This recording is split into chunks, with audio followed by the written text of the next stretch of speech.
శివరాత్రి పర్వదినాన శివాలయాలన్నీ శివనామ స్మరణతో మార్మరోగుతున్నాయి. వరంగల్ జిల్లా కాళేశ్వరంలో మహాశివుని ఆలయంలో ప్రత్యేక పూజలు నిర్వహిస్తున్నారు.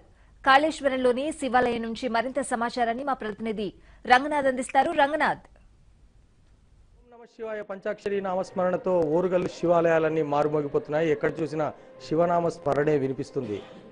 శివునికి అభిషేక ఫలాలు కనిపిస్తున్నాయి. ఎక్కడ చూసినా కూడా శివునికి అభిషేకం నిర్వహించడానికి భక్తులు తండోపతండాలుగా శైవ క్షేత్రాలకు తరలి వస్తున్న పరిస్థితి కనిపిస్తుంది. మహాశివరాత్రి వేళ శివుణ్ణి దర్శించుకోవడం, అభిషేకించడం, జాగారం చేయడం, శివనామ స్మరణతో పునీతులు కావడానికి భక్తులంతా కూడా ప్రయత్నం చేస్తుంటారు. ఆ దిశగా తాము శివుణ్ణి కొలుస్తున్న పరిస్థితి. ప్రస్తుతం మనం దక్షిణ కాశీగా వెలుగొందుతున్న కాళేశ్వర దేవస్థానంలో ఉన్నాం. కాళేశ్వర దేవస్థానం జయశంకర్ భూపాలపల్లి జిల్లాలో ఉంది. జయశంకర్ భూపాలపల్లి జిల్లాలో ఉన్న ఈ కాళేశ్వర దేవస్థానానికి ఒక ప్రత్యేకత ఉంది. ఇక్కడ త్రివేణి సంగమంగా గోదావరి నది ప్రవహిస్తుండడం, మరోవైపు ఒకే పానమట్టంపై రెండు శివలింగాలు ఉండడం ఇక్కడ ప్రత్యేకంగా చెప్తారు. మొత్తం భారతదేశంలోనే ఇటువంటి శివాలయం, మొత్తం ప్రపంచంలోనే అరుదైన శివాలయంగా కూడా చెప్తారు. ఇక్కడికి వచ్చి గోదావరి నదిలో స్నానం చేసి ఇక్కడ అభిషేకం చేయడం అనేది ఆనవాయితీగా వస్తున్న పరిస్థితి. ప్రధానంగా ఇక్కడ శివుడికి, యముడికి ఆలయాలు ఉండడం, ఇక్కడికి రావడం ద్వారా ఒకవైపు యముడిని సంతృప్తి చెందించడం, యముడి ద్వారా తమకు ఎటువంటి హాని కలగకుండా శివుని పూజించడం అనేది కూడా ఆనవాయితీగా వస్తున్న పరిస్థితి. ప్రధానంగా ఇక్కడ ఒకే పానవటంపై రెండు శివలింగాలు ఉండడం అనేది కూడా ఇక్కడ ప్రత్యేకంగా చెప్తారు. ప్రస్తుతం మనతో పాటు ఆలయ ఈవో మారుతిరావు గారు ఉన్నారు. ఆయనతో మాట్లాడదాం.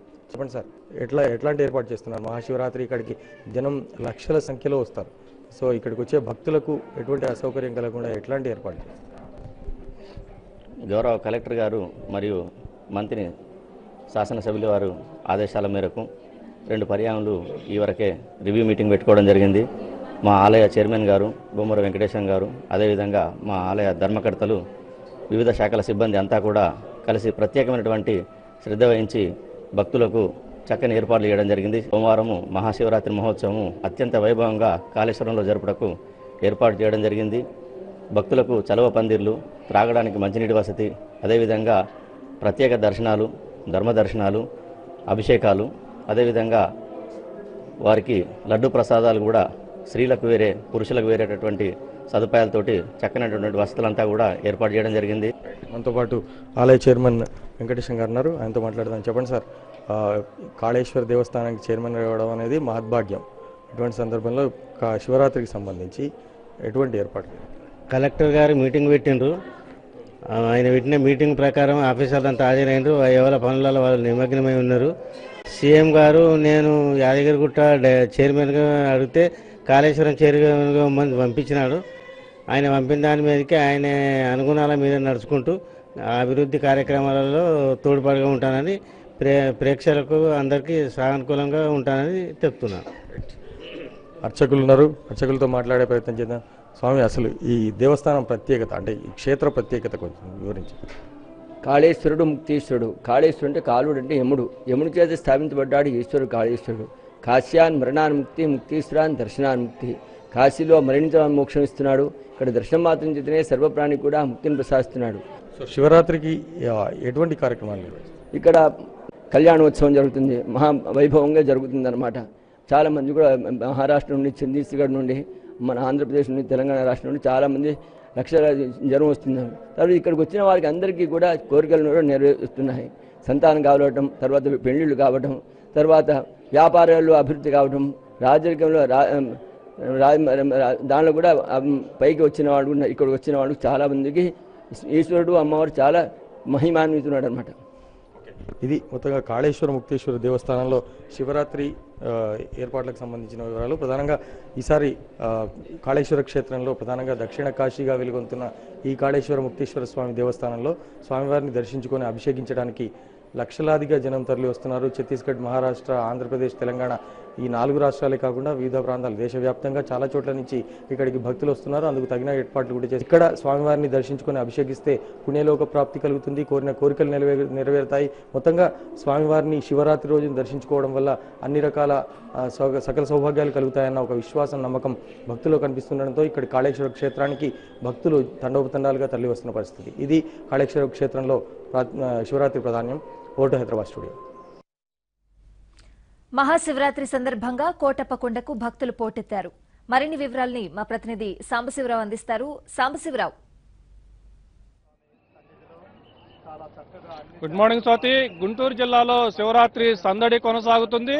జిల్లా వ్యాప్తంగా ఉన్న శివాలయాలకు తెల్లవారుజాము నుంచే భక్తులు పెద్ద సంఖ్యలో చేరుకొని శివుడు దర్శనం కోసం క్యూ లైన్లో వేచి ఉన్నారు. మరీ ముఖ్యంగా పంచారామ క్షేత్రాల్లో తొలిదైన అమరారామమైన అమరావతిలో తెల్లవారుజాము నుంచే భక్తులు పెద్ద సంఖ్యలో చేరుకొని కృష్ణానదిలో పుణ్యస్నానాలు చేసి శివుని దర్శనం చేసుకున్నారు. ఇక గుంటూరు జిల్లాలోనే పవిత్ర పుణ్యక్షేత్రమైన కోటప్పకొండ త్రికోటేశ్వరుని సన్నిధికి కూడా గత రాత్రి నుంచే భక్తులు కొండపైకి చేరుకొని తెల్లవారుజామున 3 గంటలకు జరిగిన తొలి పూజల అనంతరం కూడా దర్శనాలు ప్రారంభించారు. గత రాత్రి నుంచి క్యూ లైన్ లో వేచి ఉన్న భక్తులు తెల్లవారుజామున నుంచి కూడా దర్శనాలు చేసుకొని ఇప్పుడే దర్శనం అనంతరం కూడా భక్తులు కిందకు వస్తున్నారు. ఇక గుంటూరు జిల్లా వ్యాప్తంగా కూడా పెదకాకని, దైదా, చేచర్ల, గోవాడ లాంటి శివాలయాల్లో కూడా తెల్లవారుజాము నుంచే ప్రత్యేక పూజలు అయితే కొనసాగుతున్నాయి. కోటప్పకొండలో ఇప్పుడిప్పుడే భక్తుల రద్దీ కొనసాగుతుంది. ప్రతి సంవత్సరం కోటప్పకొండలోనే శివరాత్రి సందడి అయితే మనకి జిల్లా వ్యాప్తంగా కొనసాగుతుంది. ఉదయం నుంచి కూడా సాయంత్రం వరకు భక్తులు పెద్ద సంఖ్యలో తరలి రావడం, సాయంత్రానికి ప్రభల వద్ద జాగారాలు చేయడం కూడా కోటప్పకొండలో ఇక్కడ ఆనవాయితీగా వస్తుంది. అయితే కోటప్పకొండకి వచ్చి దర్శనం చేసుకున్న భక్తులు కొంతమంది మనతో ఉన్నారు. సార్ చెప్పండి, ఈ కోటప్పకొండకి మీరు ఎన్నాళ్ళుగా వస్తున్నారు? ఇక్కడ ఉన్న విశిష్టత ఏంటి? గత 30 సంవత్సరాల నుంచి మేము కోటప్పకొండకు వస్తా ఉన్నాం. ఇక్కడ త్రికోటేశ్వర స్వామిని దర్శించుకున్నట్లయితే భక్తులు ఏ కోరికలు అయితే కోరుకుంటారో ఆ కోరికలన్నీ తీరటానికి ఇక్కడ అవకాశం ఉంది. ఇక్కడ ప్రభుత్వం కూడాను అనేక రకాలుగా అన్ని శాఖల కోఆర్డినేషన్తో చక్కటి వాతావరణంలో భక్తులకు ఎలాంటి ఇబ్బంది లేకుండా ఏర్పాటు చేయడం జరిగింది. అదేవిధంగా వృద్ధులకి, వికలాంగులకి ప్రత్యేకంగా లిఫ్ట్ను ఏర్పాటు చేసి దేవుని సన్నిధికి వెళ్ళటానికి అవకాశం కల్పించారు. అదేవిధంగా బస్సు సౌకర్యం కల్పించారు. వీఐపీలకి సపరేట్గా బస్సు సౌకర్యం కల్పించడం, ఇక్కడ అన్ని కూడాను చాలా చక్కగా ఏర్పాట్లు జరిగినాయి. దీనికి అతి ముఖ్యంగా ఈ ఘాట్ రోడ్ ఏర్పాటు చేసిన స్వర్గీయ నందమూరి తారక రామారావు గారిని స్మరించుకొని వాళ్ళు ప్రతి ఒక్కరు కూడా స్మరించుకుంటా ఉన్నారు. దాన్ని కోటప్పకొండ అనేక రకాలుగా అభివృద్ధి చేసినటువంటి నారా చంద్రబాబు నాయుడు గారు, మన ప్రీతం ముఖ్యమంత్రి వారికి భక్తుల తరపున మేము ధన్యవాదాలు తెలియజేస్తాం. మీరు చెప్పండి, అసలు ఈ కోటప్పకొండకి భక్తులు ఇంత పెద్దగా తరలి రావడానికి దీని చరిత్ర ఎందుకు ఇంత ఇష్టం? పూర్వం నుంచి కూడా త్రికోటేశ్వర స్వామికి ఒక గొల్లబామ రోజు పాలు తీసుకొచ్చేది. ఆ పాలు తీసుకొచ్చేటప్పుడు ఆమె గర్భిణి అయితే నేను రాలేను ప్రతిరోజు మెట్లకంటే కోటేశ్వర స్వామి నువ్వు వెనక్కి తిరగకుండా వచ్చే పని అయితే కిందకి వస్తాను నేను చెబుతుంది, వరం ఇస్తాడు. ఆ వరం ఇచ్చిన సందర్భం కిందకి దిగుతుంటే స్వామివారి కూడా కిందకి తిరుగుతుంటే భూమి మొత్తం కంపించిపోతే ఆమె వెనక్కి తిరిగితే అక్కడే సెలవుద్ది. అప్పటి నుంచి కూడా ఇది త్రికోటేశ్వర స్వామి మరి రాష్ట్ర వ్యాప్తంగా కూడా ఉన్న గుడిలోకి పవిత్రమైన గుడిగా పేరుగాంచింది.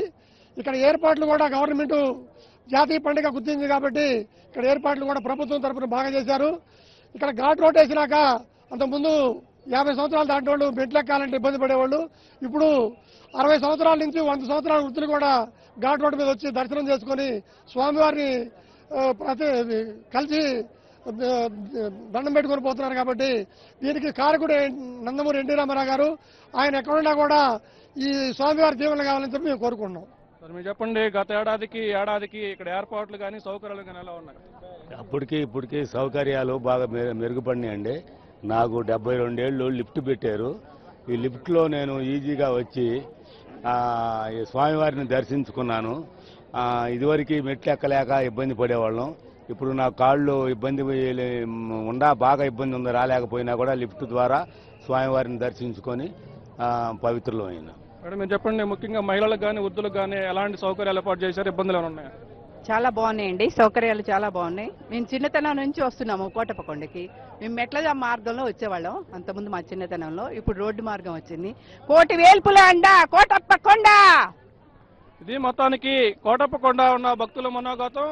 గత 100 సంవత్సరాల నుంచి కూడా కోటప్పకొండ త్రికోటేశ్వరునికి పెద్ద ఎత్తున తిరణాల కార్యక్రమం అయితే ఇక్కడ జరుగుతుంది. ముందు రోజు రాత్రి నుంచి ఇక్కడికి పెద్ద సంఖ్యలో భక్తులు చేరుకొని తెల్లవారుజామున 3 గంటల నుంచి ఇక్కడ దర్శనాలకు అనుమతిస్తారు. తొలి పూజల అనంతరం కూడా దర్శనాలకు అనుమతించిన తర్వాత అప్పటికే క్యూ లైన్ లో ఉన్న భక్తులు కూడా స్వామివారిని శివరాత్రి రోజున తెల్లవారుజామున శివుడి దర్శనం చేసుకుంటే పుణ్యం వస్తుందనేది కూడా ఒక సాంప్రదాయం ఉంది. ఆ స్వామివారిని దర్శించుకున్న తర్వాత ఈ రోజు మొత్తం ఇక్కడే స్వామివారి సన్నిధి వద్ద ఉండి సాయంత్రానికి కొండ దిగువను ఏర్పాటు చేసి ప్రభల వద్ద కూడా జాగారం చేయడం కూడా కోటప్పకొండలో ప్రత్యేకంగా ఉంటుంది.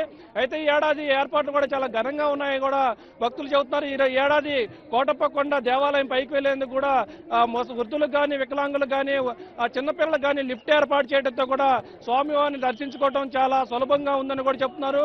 ఇక మరోవైపు అమరావతి పుణ్యక్షేత్రమైన అమరేశ్వర ఆలయంలో కూడా తెల్లవారుజాము నుంచే భక్తులు పెద్ద సంఖ్యలో తరలి వస్తున్నారు. కృష్ణానదిలో పుణ్యస్థానాలు ఆచరించి స్వామివారిని దర్శించుకున్నారు. ఇక జిల్లా వ్యాప్తంగా ఉన్న శివాలయాలు మొత్తం కూడా ఈ రోజు తెల్లవారుజాము నుంచి ఈ శివుని దర్శనం కోసం కూడా భక్తులు కుటుంబ సమేతంగా స్వామివారిని దర్శించుకొని మహాశివరాత్రి రోజున పుణ్యవతులు కూడా మారుతున్నారు. ఇది మొత్తానికి గుంటూరు జిల్లాలో ఉన్న శివరాత్రి సందడి. Over to studios.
Rajanna Sircilla జిల్లా వేములవాడలో మహాశివరాత్రి పర్వదినాన భక్తులు పోటెత్తారు. వేకువజాము నుంచి స్వామి దర్శనం కోసం క్యూ కట్టారు. మరింత సమాచారం మా ప్రతినిధి నవీన్ అందిస్తారు.